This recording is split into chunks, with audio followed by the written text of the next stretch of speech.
Class 9 exercise 1.6 question number 1 का part 8 करते हैं। दो इक्वेशंस दी गई हैं, इसको मैट्रिक्स से सॉल्व करना है दो तरीकों से, क्रैमर रूल से और मैट्रिक्स इन्वर्जन मेथड से। पहले हम इन्वर्स लेके इसको सॉल्व करते हैं, इन्वर्जन मेथड यूज़ करते हैं। इसके लिए सबसे पहले तो इसके मैट्रिक्स की फॉर्म में लिख लेते हैं। कैसे लिखेंगे? 3 - 4 1 and 2।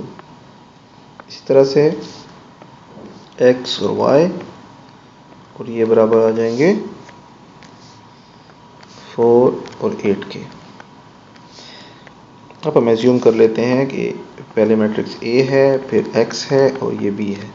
तो हमें वैल्यू फाइंड करनी है x = A इनवर्स B की।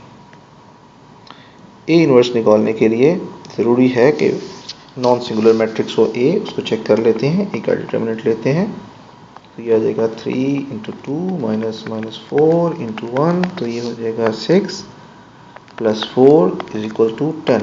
10 इज़ नॉट इक्वल टू 0, तो हम कहेंगे कि ये नॉन सिंगुलर मैट्रिक्स है और इसका इन्वर्स पॉसिबल है। तो इसको इन्वर्स के लिए सॉल्व करते हैं। ए इन्वर्स हमें मालूम है तो है एडजॉइंट ऑफ ए अपॉन ए का डिटर्मिनेंट। ए की डिटर्मिनेंट की हमें वैल्यू मालूम है, इसको लिख लेते हैं 1/10 और एडजॉइंट ऑफ ए कैलकुलेट करते हैं। एडजॉइंट ऑफ ए के लिए हमें ये देखना है, ये डायगोनल फिगर्स इनकी पोजीशन चेंज करनी है 2 3, और इन डायगोनल फिगर्स के लिए हम इनके साइन चेंज करेंगे 4 और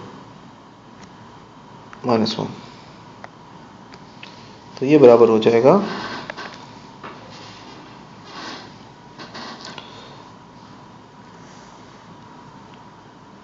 1/5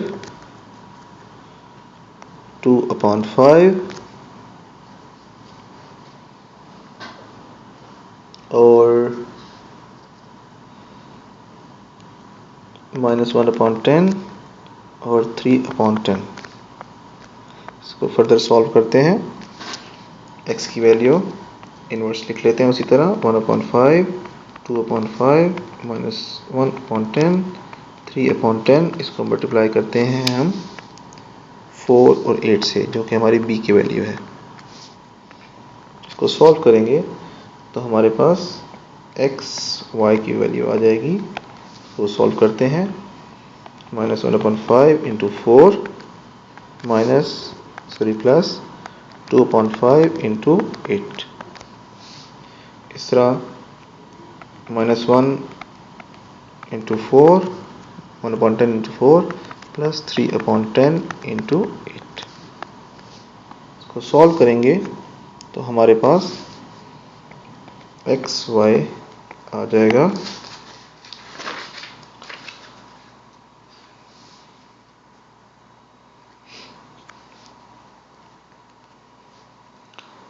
4/5 प्लस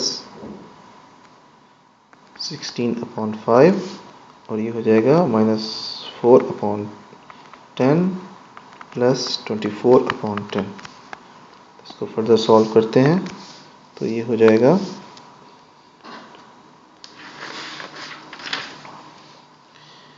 इसको हम लिख सकते हैं 20/5 और इसको लिख सकते हैं 20/10। इसको सॉल्व करेंगे तो हमारे पास x की वैल्यू आ जाएगी 4 और y की 2। इसको हम वेरीफाई भी कर सकते हैं इस इक्वेशन में, कि दोनों में से किसी इक्वेशन में पुट करके देख लें। x की वैल्यू जो आपके पास आई है 4 - 4 y = 2। इसको सॉल्व करें तो ये हो जाएगा 12 - 8 जो कि 4 और वो आपके इसके बराबर हो गया।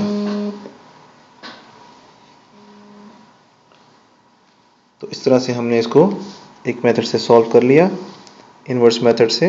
अब हम सेम क्वेश्चन को क्रैमर रूल के ज़रिए सॉल्व करते हैं।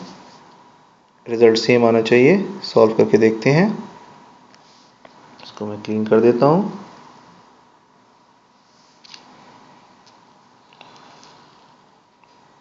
क्रैमर रूल रिलेटिवली इजी है और थोड़े कम स्टेप्स इन्वॉल्व हैं। तो हम करके देखते हैं इसको क्रैमर रूल से। क्रैमर रूल के लिए हमें एडिशनल मैट्रिक्स चाहिए AX और AY। AX हमारे पास आ जाएगा, फर्स्ट कॉलम को रिप्लेस करेंगे B से और AY के लिए first column as it is रहेगा 3 1 और सेकंड कॉलम को रिप्लेस कर देंगे B से। इन दोनों के डिटर्मिनेंट फाइंड करते हैं AX AY, तो ये बराबर हो जाएगा 8 प्लस 32, सो जवाब आ जाएगा 40। और इस तरह AY फाइंड करें तो 24 माइनस 4, आंसर इज 20। अब सिंपल हो गया, x की वैल्यू AX का डिटर्मिनेंट अपॉन A का डिटर्मिनेंट और y की वैल्यू AY का डिटर्मिनेंट अपॉन A का डिटर्मिनेंट। इसको सॉल्व करते हैं। AX की डिटर्मिनेंट की वैल्यू 40 और A की डिटर्मिनेंट की वैल्यू 10, तो आंसर आ गया 4। और AY की डिटर्मिनेंट की वैल्यू 20 और A की डिटर्मिनेंट की वैल्यू 10, तो ये आंसर आ गया 2। सो X की वैल्यू 4 और Y की वैल्यू 2। और इस तरह ये मैच हो गया हमारा इन्वर्स मेथड से। तो इस तरह हमारा क्वेश्चन नंबर 1 का पार्ट 8 कंप्लीट हुआ। Thank you.